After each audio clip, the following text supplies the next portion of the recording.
Hello guys, muraza neza kuri Pure Vibes TV, ichannel nziza izazibagezaho ibintu byiza bidasanzwe. Ese waba urambiwe kuba wagura abonema uhendwa? Igisubizo ni Pure Vibes TV. Icyo usabwa no gukora subscribe, like and share mu rwego rwo kugira ngo tuba turi kumwe gatanu kuri gatanu. Nkuko nababwiye, uyu munsi ngiye kubereka uburyo wareba televiziyo zose zo ku isi ku buntu. Icyo usabwa no kuba ufite mashini, telefone cyangwa se smart TV yawe. Reka dutangire mbereke kuno wabikoramo.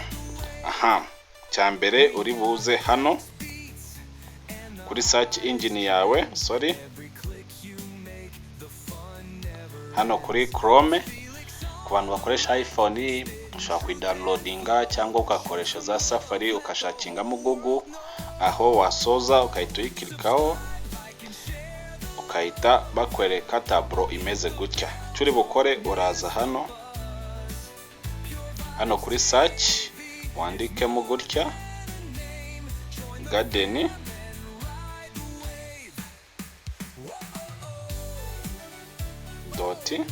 .tv. baraza kukuzanira akalisti hano Garden TV. So curi bitukora, uraza uyitukora kuri search. Ikintu cyambere bari bukorere, urabona aka kambere kafite akamenyesho ka televiziyo gutya, wasoza uyitugakirikaho. Ni ibintu byoroshe. Akantu ka televiziyo kahita gafunguka, baraza kwereka akantu ko mubumbe kameze gutya. Uyu ni umubumbe wacu. Ibi byose ni ibihugu isi yacu ifite.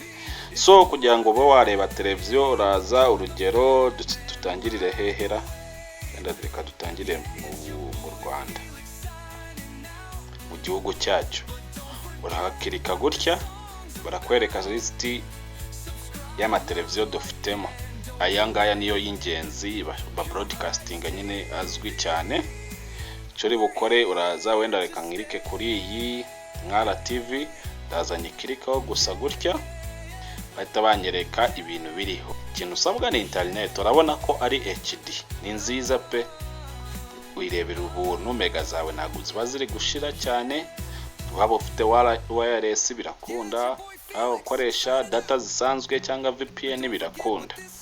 So reka turebe kuri BN, nabyo BN TV ndakubwiye birakunda, na ama network ubona ko ziri HD. Usubira inyuma, uraza ukande hano uri kubonaho.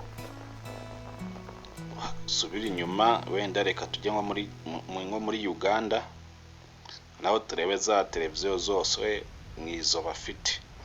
Turebe wenda nka Bukede, dengiyi Bukede 2. turebe nimba nayikunda. Ndakeka ko mubibona. So usubira inyuma, wenda tuve muri Afurika tujye hanze, tujye nko muri United States, muri Canada. Wenda Canada muri kubona ko aya mateleviziyo nayo arimo. Tukirike kuri ariyo yose kuko ntago nzizi. Reka tutegereze turebe. Icyo usabwa kuba ufite internet gusa kugira ngo ubashe kuba wazireba.